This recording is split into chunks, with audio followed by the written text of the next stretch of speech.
Mungkin kamu nggak banyak yang tahu tentang film dari negeri Ceko berjudul Most, yang kalau diterjemahkan artinya jembatan. Ini film pendek 29 menit tapi udah dapat banyak penghargaan. Filmnya memang produksi tahun 2003, tapi sayang banget kalau terlewatkan. Dan konon film ini berdasarkan kisah nyata. Kisahnya tentang seorang ayah tunggal yang mempunyai anak laki-laki bernama Lado, 8 tahun. Mereka berdua tinggal bersama dan saling menyayangi.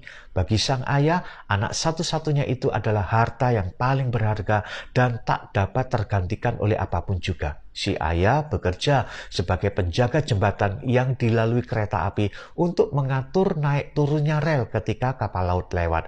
Di film itu diperlihatkan suasana stasiun kereta api dengan berbagai macam kesibukan para penumpang, dengan berbagai jenis penumpang juga, termasuk ada seorang penumpang pemakai narkoba. Suatu saat anak itu minta kepada ayahnya untuk menemaninya bertugas di pos kereta api. Awalnya si ayah ragu, tapi akhirnya mengiyakan. Keesokan harinya si ayah menjemput anaknya di sekolah dan langsung berangkat menuju pos penjagaan kereta api. Sang ayah segera bertugas dan Lado diminta untuk main di tepi danau sambil memancing.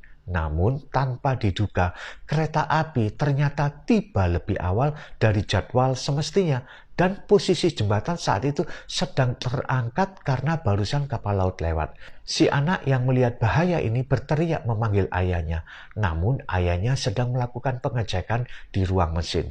Dia tidak mendengar teriakan anaknya. Dalam kondisi genting, si anak berinisiatif dan bergegas berlari menuju tempat tuas manual supaya jembatan itu turun. Sang ayah segera tersadar dan bergegas menuju pos sambil menengok ke tempat anaknya berada tadi. Tapi sudah tidak ada di tempat. Dari kejauhan ia melihat anaknya sedang mencoba mendorong tuas manual supaya jembatan itu bisa turun. Namun naas, anak ini terpelosok di antara roda-roda penggerak jembatan. Sang ayah dihadapkan hanya pada dua pilihan. Menyelamatkan anaknya dan membiarkan kereta api mengalami kecelakaan fatal, atau menurunkan jembatan menyelamatkan kereta api, tapi mengorbankan anaknya tergencet di antara roda-roda penggerak. Benar-benar pilihan yang sangat sulit. Namun akhirnya sang ayah lebih memilih mengorbankan anaknya yang sangat dikasihinya dan menyelamatkan para penumpang kereta api. Ayah ini menangis jadi-jadinya tanpa dimengerti oleh para penumpang kereta api yang hanya memandanginya dengan heran melihat seorang pria yang sedang menangis terlolong-lolong.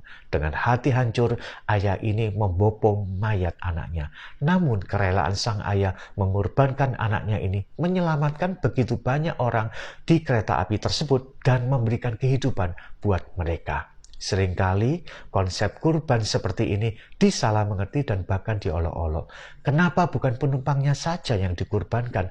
Lagi pula di penumpang itu ada pecandu narkoba, kenapa harus si anak yang mati? Namun jika pilihannya adalah keselamatan penumpang, maka nggak ada pilihan lain kecuali si anak yang harus dikorbankan. Pilihan yang teramat sangat sulit, tapi itulah yang dilakukan oleh Allah juga. Dia memilih anaknya yang sangat terkasih, yaitu Yesus Kristus, untuk mati di kayu salib supaya umat manusia yang percaya diselamatkan. Mungkin selama ini kamu mengolok-olok manusia yang tersalibkan itu. Tapi dia sudah berkorban dan mati untuk kamu, supaya kamu diselamatkan. Gak ada pilihan lain.